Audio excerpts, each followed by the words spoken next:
నేను నడుచు మార్గము ఆయనకు తెలియను. యోబు గ్రంథము 23వ అధ్యాయము 10వ వచనము. ఈ మాట చెప్పుచున్న వ్యక్తి 7 కుమారులు 3 కుమార్తెలు కలిగి 7,000 గొర్రెలు 3,000 ఒంటెలు 500 ఎడ్లు 500 ఆడుగాడిదలు బహుమంది పనివారు ఉండి తూర్పు దిక్కు జనులందరిలో గొప్పవాడుగా పిలువబడే యోబు కాదు, కానీ అన్నీ పోగొట్టుకొని అతి దీన స్థితిలో ఉండి ఒకే రోజు తన 10 మంది బిడ్డలను పూడ్చిపెట్టి ఇంటికి వచ్చి దేవుని స్తుతిస్తూ తన స్నేహితుల మధ్య పచ్చిగా విశ్వాసమును కనపరుస్తున్న యోబు జీవిత కథ.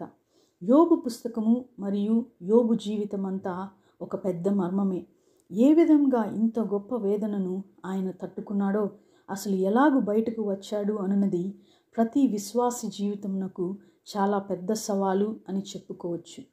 ఇప్పటి వరకు యోబు పలికిన మాటలను మనము కాపీ కొట్టి పెద్ద పెద్ద ప్రసంగాలు చేయవచ్చేమో, కానీ యోబు పలికిన మాటలు ఆయనకు ముందు కానీ ఆయన తర్వాత కానీ ఎవ్వరూ పలకలేదని, పలకబోరని కూడా మనము గ్రహించాలి. ఇదే స్థితిలో మనముంటే నా జీవితం ఎట్లు పోతుందో తెలియదని, నాకు మరణమే గతి అని శూన్యముగా మాట్లాడి ఉంటాం కదా.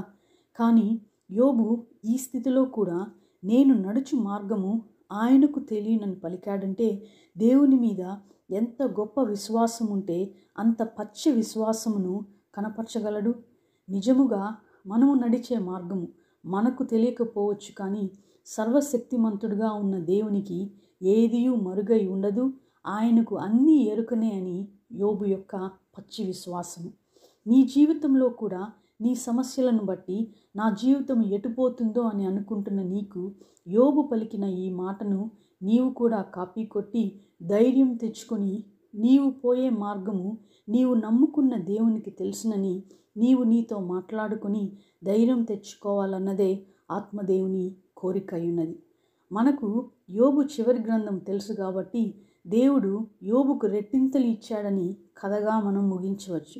కానీ యోబు ఈ మాట పలికినప్పుడు దేవుడు ఇంత మంచి ముగింపు రాసి పెట్టాడని విశ్వాసి అయిన యోబుకు తెలియదు, అవిశ్వాసి అయిన యోబు భార్యకు కూడా తెలియదు. కానీ యోబుకు తెలిసిందంతా ఒక్కటే: దేవునికి అన్నీ సాధ్యము, దేవునికి అన్నీ తెలుసు అని. ఈ మాట వింటున్న విశ్వాసి, నిన్ను నీవు మళ్ళీ దేవునిలో ఒకసారి నిలబెట్టుకొని, నా జీవితం ఎటుపోతుందో అన్న హృదయం కాకుండా నేను నడిచే మార్గము ఆయనకు ఎరుక అని నీవు గ్రహించి, మళ్ళీ నీవు నీ సాధారణ స్థితికి వచ్చి దేవునిలో ఎదగాలని, ఆయన నామం ఘనపరచబడాలని ఆత్మదేవుని యొక్క